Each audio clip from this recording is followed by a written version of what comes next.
Mounir s'entraîne 6 heures par semaine. Il se prépare au championnat du monde de breakdance.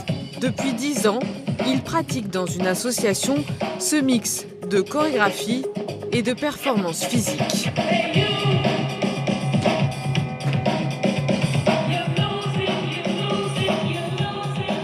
C'est de la danse, même de base c'est toujours de la danse.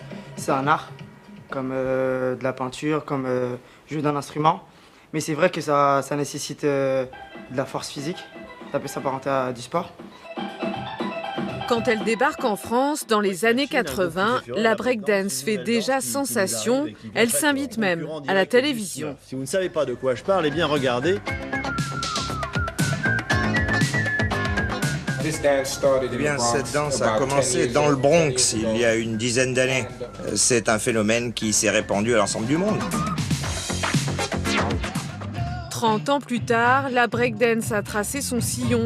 1500 événements organisés chaque année en France, des associations et des écoles comme ici à Noisy-le-Sec. Dans ces salles, toute une génération d'athlètes a grandi.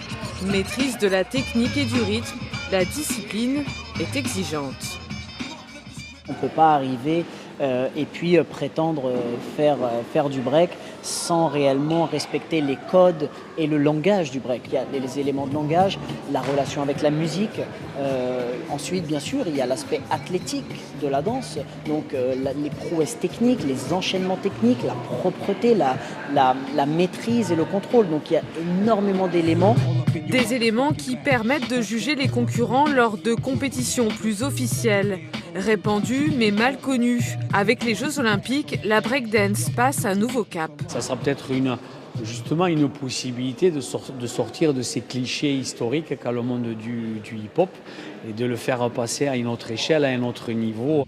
L'expression de la culture hip-hop portée au plus haut niveau. Les Jeux Olympiques 2024 pourraient être un nouveau défi et une reconnaissance.